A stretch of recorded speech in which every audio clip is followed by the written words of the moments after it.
Chào mừng các bạn đến với kênh Phật Pháp Việt Nam. Kênh của chúng tôi sẽ giúp bạn hiểu sâu hơn về giáo lý Phật Đà, cung cấp những bài giảng, kiến thức về Phật Pháp cũng như các bài học trong cuộc sống. Chúng tôi hy vọng rằng mỗi video sẽ mang lại cho bạn những giá trị tinh thần, giúp bạn sống an lạc và hạnh phúc.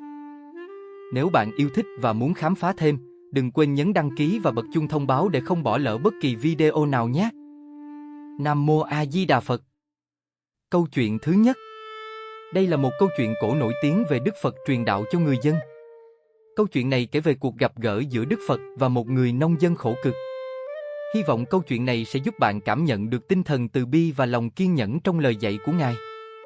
Câu chuyện về người nông dân và Đức Phật. Ngày xưa, tại một ngôi làng nhỏ thuộc vương quốc Magadha, có một người nông dân tên là Kunda. Ông làm việc cật lực từ sáng đến tối, nhưng gia cảnh vẫn nghèo khó. Kunda đã mất hết hy vọng, vì mọi công sức ông bỏ ra đều không đem lại kết quả như mong muốn. Cây trồng của ông bị sâu bệnh phá hoại, gia súc thì ốm yếu, và gia đình ông thiếu thốn mọi bề.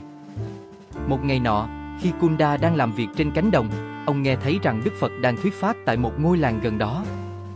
Người ta nói rằng Đức Phật là một người rất đặc biệt, với những lời dạy sâu sắc có thể giúp mọi người giải quyết những khổ đau trong cuộc sống. Kunda quyết định rời bỏ công việc và đến gặp Đức Phật, với hy vọng tìm thấy một giải pháp cho sự khổ cực của mình. Khi đến nơi, Kunda thấy Đức Phật đang ngồi dưới một cây bồ đề, bao quanh bởi rất nhiều người đang lắng nghe. Đức Phật nói về sự đau khổ và cách vượt qua đau khổ. Kunda cảm thấy những lời đó dường như nhắm vào chính mình, nhưng ông không hiểu được làm thế nào mà những lời dạy này có thể giúp ông thoát khỏi cảnh nghèo khó. Khi buổi giảng kết thúc, Kunda tiến đến gần Đức Phật và cúi đầu hỏi: Bạch Đức Thế Tôn, con làm việc ngày đêm nhưng cuộc sống vẫn khổ cực. Con không biết phải làm sao để thoát khỏi tình cảnh này. Xin Ngài hãy chỉ dẫn cho con. Đức Phật mỉm cười với Kunda và hỏi: Con có tin rằng sự khổ đau của con bắt nguồn từ lòng tham, sự sân hận và vô minh không? Kunda lúng túng trả lời: Bạch Thế Tôn, con chỉ biết rằng con làm việc cực nhọc nhưng chẳng có gì thay đổi. Con không biết phải làm sao để tốt hơn. Đức Phật bình thản đáp: Người nông dân à, khổ đau của con không chỉ đến từ việc thiếu lương thực hay vật chất, mà còn từ sự mong muốn vô tận và sự không chấp nhận thực tại. Khi con làm việc với tâm trạng đầy tham vọng và bất mãn, tâm trí của con trở nên tràn đầy phiền não. Hãy học cách buông bỏ những tham vọng vô nghĩa, hãy làm việc với lòng từ bi và sự chấp nhận. Kunda thắc mắc: nhưng nếu con không mong muốn gì, làm sao con có thể cải thiện cuộc sống của mình? Đức Phật giải thích: lời mong muốn để cải thiện là điều tốt, nhưng đừng để nó trở thành sự tham lam và ám ảnh. Hãy làm việc chăm chỉ, nhưng hãy biết đủ. Hãy biết hài lòng với những gì con có và làm mọi việc bằng tất cả lòng thành. Nếu tâm con thanh tịnh, con sẽ thấy cuộc sống trở nên dễ chịu hơn, không bị gánh nặng bởi sự thất vọng và sân hận. Kunda nghe những lời dạy của Đức Phật, ông bắt đầu hiểu ra vấn đề. Ông nhận ra rằng sự khổ đau của mình không chỉ đến từ cảnh nghèo khó, mà còn từ chính tâm trí của ông, luôn chìm trong sự bất mãn và mong muốn quá mức. Ông cúi đầu cảm tạ Đức Phật và hứa sẽ cố gắng sống với lòng từ bi và sự chấp nhận. Từ ngày đó, Kunda trở về nhà và thay đổi cách nhìn về cuộc sống. Ông vẫn làm việc trên cánh đồng, nhưng thay vì cảm thấy bất mãn với những điều nhỏ nhặt, ông biết cảm ơn những điều nhỏ bé mà mình có được. Mùa màng của ông dần dần tốt hơn, gia đình ông cũng sống hạnh phúc hơn. Kunda không còn lo lắng về những thứ vượt quá tầm kiểm soát của mình. Ông biết rằng điều quan trọng là làm hết sức mình với tấm lòng thành và chấp nhận những gì đến với mình. Bài học từ câu chuyện. Câu chuyện về người nông dân và Đức Phật mang đến cho chúng ta một bài học sâu sắc về cách đối diện với cuộc sống và những khó khăn trong cuộc sống. Từ bỏ lòng tham và sự sân hận, khổ đau không chỉ đến từ hoàn cảnh bên ngoài, mà còn từ tâm trí bên trong. Khi chúng ta quá mong muốn một điều gì đó hoặc cảm thấy bất mãn với những gì mình có, chúng ta sẽ trở nên đau khổ. Làm việc với lòng từ bi và sự chấp nhận, chúng ta nên làm hết sức mình, nhưng cũng nên biết đủ và hài lòng với những gì mình có. Thay vì tập trung vào những gì mình chưa có, hãy trân trọng những gì đang có. Sống với sự bình an trong tâm. Đức Phật dạy rằng sự bình an nội tâm là chìa khóa để đối diện với mọi khó khăn trong cuộc sống. Khi tâm trí chúng ta bình an, chúng ta có thể vượt qua mọi khó khăn với một thái độ tích cực hơn. Câu chuyện thứ hai. Dưới đây là một câu chuyện khác về Đức Phật truyền đạo, mang đậm triết lý về từ bi và sự tỉnh thức. Hy vọng bạn sẽ tìm thấy giá trị và sự bình yên qua câu chuyện này. Câu chuyện về người mẹ mất con và hạt cải. Ngày xưa, tại thành phố Savatthi, Có một người phụ nữ tên là Kisha Gotami. Bà là một người mẹ trẻ, đầy tình yêu thương đối với đứa con trai duy nhất của mình. Nhưng rồi một ngày, đứa trẻ bất ngờ ngã bệnh và qua đời, để lại Kisha Gotami trong đau khổ tột cùng. Kisha Gotami không thể chấp nhận sự thật rằng con trai mình đã mất. Bà bế đứa con bất động trên tay, đi khắp nơi tìm kiếm sự giúp đỡ, hỏi mọi người xung quanh có ai có thể cứu sống đứa trẻ không. Những người trong làng nhìn bà với ánh mắt thương cảm, nhưng không ai có thể giúp bà làm sống lại đứa trẻ. Cuối cùng, một người khuyên bà nên đến gặp Đức Phật, bởi Ngài là bậc trí huệ có thể có lời giải cho sự đau khổ của bà. Với một tia hy vọng le lói, Kisha Gotami liền vội vàng mang đứa con mình đến gặp Đức Phật. Khi gặp Đức Phật, bà khóc lóc và cầu xin: "Lạy bạch Đức Thế Tôn, xin Ngài hãy giúp con, hãy làm cho con trai con sống lại. Con không thể sống mà thiếu nó." Đức Phật nhìn bà với đôi mắt đầy từ bi và nói: "Vậy này Kisha Gotami, ta có thể giúp con, nhưng trước tiên, con cần tìm cho ta một thứ. Hãy mang về cho ta một hạt cải từ một ngôi nhà mà không ai trong gia đình đó từng mất đi người thân." Kisha Gotami lập tức đứng dậy và ra đi với niềm hy vọng rằng bà có thể tìm thấy hạt cải như Đức Phật yêu cầu. Bà đi từ nhà này sang nhà khác, gõ cửa và hỏi: "Nhà này có hạt cải không? Và có ai trong gia đình này từng mất đi người thân không?" Mọi người đều sẵn lòng cho bà hạt cải, nhưng câu trả lời cho phần thứ hai của câu hỏi luôn là có. Ở nhà nào cũng vậy, bà nghe về những câu chuyện đau buồn của mất mát. Cha, mẹ, con cái, anh chị em, ai cũng từng trải qua sự đau khổ của cái chết. Không có ngôi nhà nào mà không có sự mất mát. Sau một ngày dài tìm kiếm, Kisha Gotami dần dần hiểu ra rằng cái chết là điều không thể tránh khỏi, và không ai trên đời này không từng trải qua sự đau khổ của sự chia lìa. Bà nhận ra rằng mình không phải là người duy nhất phải đối mặt với nỗi đau mất mát, mà đó là một phần của cuộc sống mà mọi người đều phải trải qua. Khi trời tối, Kisha Gotami trở về gặp Đức Phật, tay không mang theo hạt cải, nhưng trong lòng đã có một sự chuyển biến. Bà quỳ xuống trước Đức Phật và nói: "Lạy bạch Thế Tôn, con đã hiểu. Cái chết là điều không thể tránh khỏi, và không ai có thể thoát khỏi nó. Con không còn cầu xin Ngài làm cho con trai con sống lại nữa. Con xin Ngài hãy dạy cho con cách để vượt qua nỗi đau này." Đức Phật nhẹ nhàng đáp: "Kisha Gotami, con đã hiểu được bài học về vô thường. Cuộc sống là vô thường, và mọi thứ đều phải thay đổi, không ai có thể thoát khỏi sinh, lão, bệnh, tử. Hãy học cách buông bỏ và nhìn nhận sự thật, từ đó con sẽ tìm thấy bình yên." Từ ngày đó, Kisha Gotami quyết định ở lại với cộng đồng tăng đoàn và học theo lời dạy của Đức Phật. Bà từ bỏ sự chấp trước và bắt đầu con đường tu hành để tìm kiếm sự bình an trong tâm hồn. Bài học từ câu chuyện. Câu chuyện về Kisha Gotami và hạt cải mang đến cho chúng ta nhiều bài học sâu sắc về cuộc sống. Sự vô thường của cuộc sống, tất cả mọi thứ trong cuộc sống đều là vô thường, từ con người cho đến sự vật. Không ai có thể tránh khỏi sinh, lão, bệnh, tử. Nhận thức về sự vô thường giúp chúng ta chấp nhận những mất mát và đau khổ. Chia sẻ sự đau khổ, nỗi đau mất mát không phải là điều riêng biệt của một cá nhân, mà là điều mà tất cả mọi người đều phải trải qua. Khi chúng ta nhận ra rằng mình không đơn độc trong nỗi đau, chúng ta sẽ cảm thấy an ủi hơn. Buông bỏ chấp trước. Sự đau khổ của Kisha Gotami đến từ việc bà không thể buông bỏ sự chấp trước với con trai mình. Khi chúng ta biết buông bỏ, chúng ta có thể tìm thấy sự thanh thản và bình an trong tâm hồn.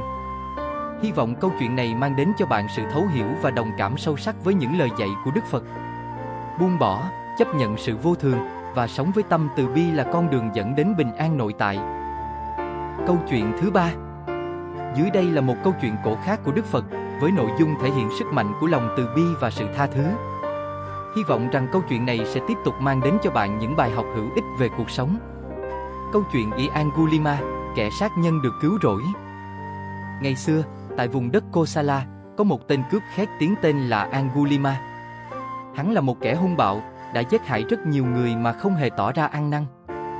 Tên Angulimala đeo trên cổ một chuỗi vòng làm từ ngón tay của những người mà hắn đã giết, như một minh chứng cho sự tàn ác của mình. Người dân xung quanh đều khiếp sợ và không ai dám đến gần khu rừng nơi Angulimala cư ngụ. Angulimala thực ra từng là một học trò giỏi và thông minh của một vị thầy nổi tiếng. Tuy nhiên, vì hiểu lầm và sự ghen tị của những người xung quanh, ông đã bị vu oan và bị trục xuất khỏi nơi học tập. Để chứng minh mình xứng đáng, Angulimala bị ép buộc phải giết 100 người và lấy ngón tay của họ để làm bằng chứng cho lòng trung thành của mình. Một ngày nọ, Đức Phật biết về câu chuyện của Angulimala và cảm thấy xót thương cho số phận của hắn. Đức Phật quyết định sẽ giúp Angulimala từ bỏ con đường tội lỗi và cứu rỗi tâm hồn hắn. Vì vậy, Ngài đã lên đường đến khu rừng nơi Angulimala đang sống. Khi Đức Phật tiến gần đến khu rừng, Angulimala nhìn thấy Ngài từ xa và lập tức muốn giết thêm một người nữa để đạt được mục tiêu của mình.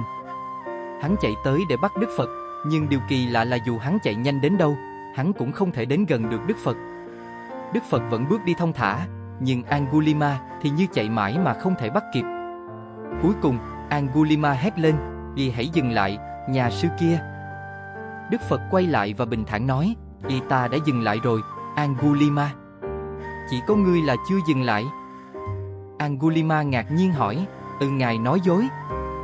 Ngài đang đi mà, làm sao Ngài có thể nói rằng Ngài đã dừng lại?" Đức Phật mỉm cười và đáp, Ta đã dừng lại, Angulimala. Ta đã dừng lại việc làm hại người và sinh linh. Còn ngươi vẫn tiếp tục con đường hủy diệt và đau khổ. Chính ngươi là người chưa dừng lại. Những lời nói của Đức Phật như một hồi chuông thức tỉnh trong tâm trí Angulimala. Hắn nhìn lại cuộc đời mình, nhận ra rằng mình đã gây ra biết bao đau khổ và tội lỗi. Tâm hồn hắn bị che mờ bởi hận thù và sự hiểu lầm. Giờ đây, đứng trước Đức Phật, Angulimala cảm thấy lòng mình như được rửa sạch, và hắn quỳ xuống trước Đức Phật, cầu xin Ngài chỉ cho hắn con đường cứu rỗi. Đức Phật nhìn Angulimala với đôi mắt đầy từ bi và nói, "Vậy nếu ngươi thật lòng muốn sửa đổi, hãy từ bỏ vũ khí và đi theo ta. Hãy học cách sống với lòng từ bi và không làm hại bất kỳ ai." Từ ngày đó, Angulimala từ bỏ con đường tội lỗi, trở thành một đệ tử của Đức Phật và sống cuộc đời của một tu sĩ. Hắn dành phần còn lại của đời mình để chuộc lại lỗi lầm bằng cách giúp đỡ những người nghèo khổ và lan tỏa lòng từ bi. Angulimala, từ một kẻ sát nhân khét tiếng, đã trở thành một tấm gương của sự chuộc lỗi và chuyển hóa tâm hồn. Bài học từ câu chuyện. Câu chuyện về Angulimala và sự cứu rỗi của Đức Phật mang đến cho chúng ta nhiều bài học quý giá. Lòng từ bi không biên giới, Đức Phật đã không hề ghét bỏ hay trừng phạt Angulimala vì những tội lỗi mà hắn đã gây ra. Thay vào đó, Ngài đối xử với hắn bằng lòng từ bi và tình thương, giúp hắn nhận ra sai lầm và tìm lại con đường đúng đắn. Đây là một bài học về sự tha thứ và tình yêu thương vô điều kiện. Sự thay đổi là có thể cho bất kỳ ai. Cho dù Angulimala đã từng là một kẻ sát nhân khét tiếng, nhưng hắn vẫn có thể thay đổi khi gặp được ánh sáng của trí tuệ và lòng từ bi. Điều này cho thấy rằng không ai là không thể thay đổi, miễn là họ thật lòng muốn sửa sai và tìm lại con đường chính đạo. Từ bỏ con đường hủy diệt. Những lời của Đức Phật rằng ta đã dừng lại, chỉ có ngươi là chưa dừng lại là một lời nhắc nhở sâu sắc. Dừng lại ở đây không chỉ là dừng bước chân, mà còn là dừng lại việc gây hại, dừng lại những hành động gây đau khổ cho người khác. Đôi khi, để tìm thấy bình an, chúng ta cần học cách dừng lại, nhìn lại chính mình và từ bỏ những thói quen tiêu cực. Sự chuộc lỗi bằng hành động. Sau khi nhận ra lỗi lầm của mình, Angulimala đã dành phần còn lại của đời mình để làm việc thiện, giúp đỡ người khác và chuộc lại lỗi lầm. Điều này nhắc nhở chúng ta rằng, nếu chúng ta phạm sai lầm, điều quan trọng không chỉ là nhận ra sai lầm, mà còn là hành động để sửa sai và đóng góp tích cực cho xã hội. Câu chuyện của Angulimala không chỉ là một câu chuyện về sự cứu rỗi, mà còn là một thông điệp mạnh mẽ về sức mạnh của lòng từ bi, sự tha thứ và khả năng thay đổi của con người. Đôi khi, một chút lòng từ bi và thấu hiểu có thể thay đổi cả cuộc đời của một người, biến kẻ tội lỗi thành người thiện lương. Câu chuyện thứ 4. Dưới đây là câu chuyện thứ 4 về Đức Phật, nhấn mạnh đến lòng kiên nhẫn và sự cảm hóa thông qua tình thương và trí tuệ. Câu chuyện dĩa bát nước và lòng sân hận. Một ngày nọ, khi Đức Phật và các đệ tử đang nghỉ chân tại một ngôi làng nhỏ để thuyết pháp, Ngài gặp một người đàn ông vô cùng tức giận. Người này đã nghe những lời giảng của Đức Phật và cảm thấy khó chịu với chúng. Ông ta nghĩ rằng Đức Phật chỉ là một người rao giảng những lý thuyết vô ích và lừa dối người dân. Trong cơn giận dữ, người đàn ông đến gặp Đức Phật và bắt đầu nói lời mắng chửi, xúc phạm Ngài trước mặt tất cả mọi người.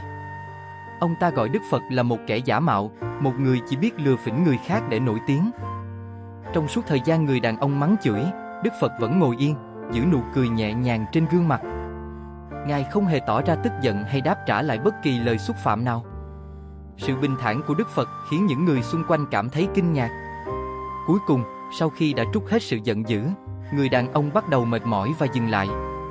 Đức Phật nhẹ nhàng hỏi người đàn ông, vì nếu ai đó đưa cho ông một món quà mà ông không muốn nhận, thì món quà đó thuộc về ai?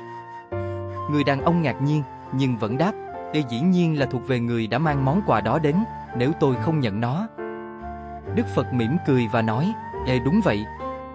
Và cũng như thế, nếu ông tức giận và xúc phạm ta, nhưng ta không nhận những lời đó, thì những cảm xúc tiêu cực ấy vẫn thuộc về ông mà thôi. Ta không có lý do gì để mang lấy sân hận của ông vào lòng ta.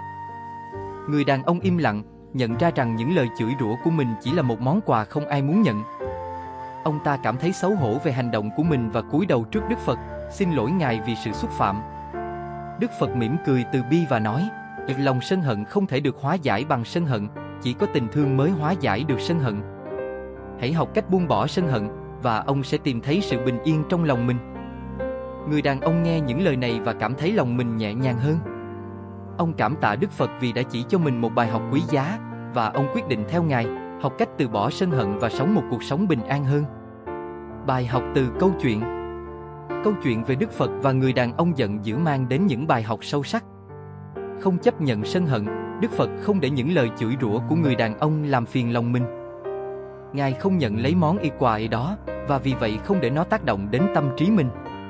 Đây là một bài học cho chúng ta về cách đối diện với sự tức giận và xúc phạm từ người khác. Nếu chúng ta không chấp nhận những lời đó, chúng sẽ không ảnh hưởng đến chúng ta. Lòng từ bi và sự bình tĩnh. Đức Phật đã đối diện với sự giận dữ bằng lòng từ bi và sự bình tĩnh. Ngài không hề tức giận hay trả đũa, mà ngược lại, dùng trí tuệ và sự hiểu biết để hóa giải tình huống. Điều này cho thấy sức mạnh của lòng từ bi trong việc cảm hóa người khác. Hóa giải sân hận bằng tình thương. Đức Phật dạy rằng sân hận không thể hóa giải bằng sân hận. Khi chúng ta đối diện với sự giận dữ, thay vì đáp trả bằng cùng một cảm xúc, chúng ta nên đáp trả bằng tình thương và sự kiên nhẫn.